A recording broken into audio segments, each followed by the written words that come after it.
existe uma operação com sede não em Washington, mas com sede em Miami, que é financiada... Ai, meu Deus, espera aí, aqui. Aqui está tudo bem, aqui está dando para te ouvir, pode falar. Eu acho que tinha dado uma interferência. Então, o que acontece? Eu estava falando do quê, Kiko? Existe uma operação de fabricação de pesquisas eleitorais sobre a Venezuela, com sede em Miami, que é dirigida por um ex-agente da CIA chamado Mark Fitzhall.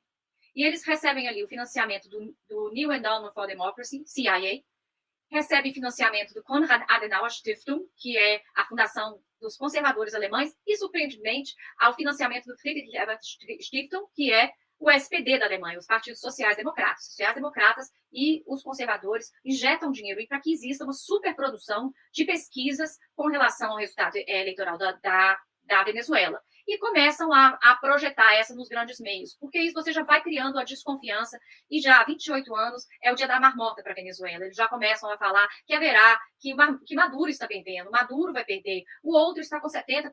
Essa foi a história que foi contada para a gente desde o início. Eu lembro que quando eu vi que o Maduro ia perder, eu liguei para minha amiga jornalista, ela falou assim, não, Sara, essas pesquisas, elas são pesquisas financiadas ali pelos Estados Unidos com esse propósito de influenciar o eleitorado.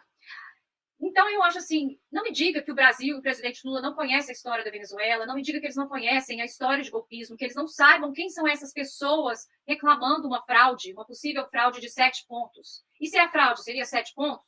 Então, assim, e você vê os jornais de todo mundo, que Maduro se declara presidente. Não, é o Conselho Nacional Eleitoral que apurou que Maduro ganhou 51% das urnas com a ONU, com a CELAC, com vários outros órgãos internacionais, com mais de mais de 1.000 olheiros internacionais. Então, o que o Itamaraty está fazendo, ela está fazendo copia e cola, uma Gabriela Hart, do Centro Carter, Jimmy Carter, que está lá também, que fala, nós só vamos reconhecer se nós tivermos tudo especificados, todas as atas discriminadas. Eles pedem isso aqui no Reino Unido? Eles pedem isso nos Estados Unidos? Que você sabia que o Elon Musk declarou um apoio financeiro de 45 milhões de dólares para o Trump mensais? Sabia. Isso é um processo eleitoral limpo? Não. As eleições americanas são provavelmente a coisa mais parecida com uma república de bananas do mundo. Você percebeu, Kiko, que o Joe Biden se retira de uma corrida presidencial por um Twitter, sem nenhum ato formal, e que a Kamala Harris agora responde como presidente dos Estados Unidos? É uma palhaçada. Que a nomeação da Kamala Harris foi a despeito de qualquer processo interno dentro do Partido Democrático que existe desde que esse partido existe? Quem são eles para falar de democracia? Essa democracia liberal burguesa, que nós estamos acreditando nela, são eles que falam que a urna da Venezuela não vale? Vamos lembrar que era a Venezuela antes da Revolução Bolivariana. Era simplesmente um lugar de exploração americana do petróleo venezuelano. Era isso. Agora, eu estava ouvindo a história do povo venezuelano, é um povo revolucionário, não tem nada a ver com essa covardia brasileira de acordão aqui, acordão lá. Eles são filhos do Bolívar. Eles resistiram um golpe de Estado atrás da outra e fizeram uma revolução popular.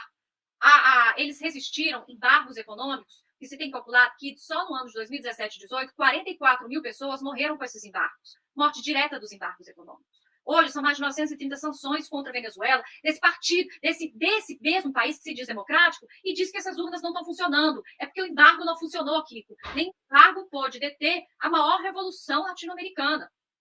Hoje, Cuba está no lixo. Cuba está com uma crise enorme. Mas a Venezuela vai muito bem, obrigado, porque desde que teve o problema, a guerra da Ucrânia, os Estados Unidos teve que amaciar com a Venezuela. A Venezuela saiu da hiperinflação. A Venezuela hoje tem soberania alimentar. A Unesco declarou a Venezuela um país livre de analfabetismo.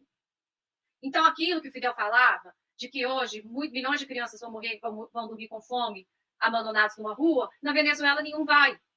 E é isso que os Estados Unidos têm ódio, de um país que não aceita ser sua colônia. E o Brasil está embarcando nisso, irresponsavelmente, precipitadamente, a revelia da história, a revelia do que é o processo eleitoral na Venezuela. Eu conheço pelo menos 5 pessoas que foram e me contaram que é insuportável o nível discutido, que a quantidade de checagem que existe ali, que é praticamente impossível que alguma coisa dê errado ali na Venezuela. Só para fazer um adendo aqui, o Marigoni esteve na Venezuela e não é Copenhague, tá?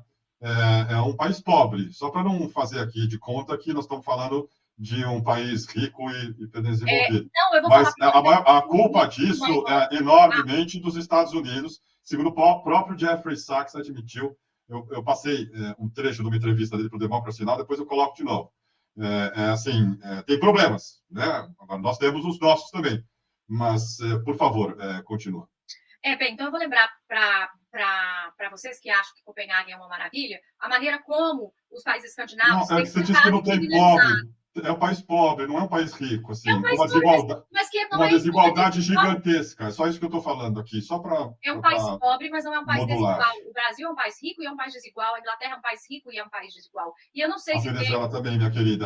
Enormemente. O Marigoni esteve num shopping lá, que tem, por exemplo, o Prada e todas as lojas que você imagina. Tem uma elite venezuelana muito rica. E é essa elite que quer o fim da Revolução Bolivariana. As oligarquias do petróleo que querem o fim de todos os direitos sociais que foram conquistados por uma classe pobre, pelos indígenas, pelos verdadeiros donos dessa terra, pelas pessoas que realmente contribuem por esse país.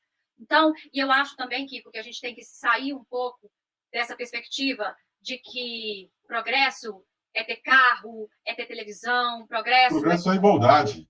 Progresso é ter cultura, progresso é que quando o Don Quixote faz 200 anos, são distribuídas cópias do Don Quixote para toda a população. Progresso é um país que lê o Machado, aquele da Capitu, o nome dele inteiro. Eu já li. Você está brincando. Eu não vou completar Machado de Assis, pelo amor de Deus. Machado de Assis é lido muito mais na Venezuela do que aqui. Uhum. Então, isso é que é o progresso. É a inclusão social, é a cultura.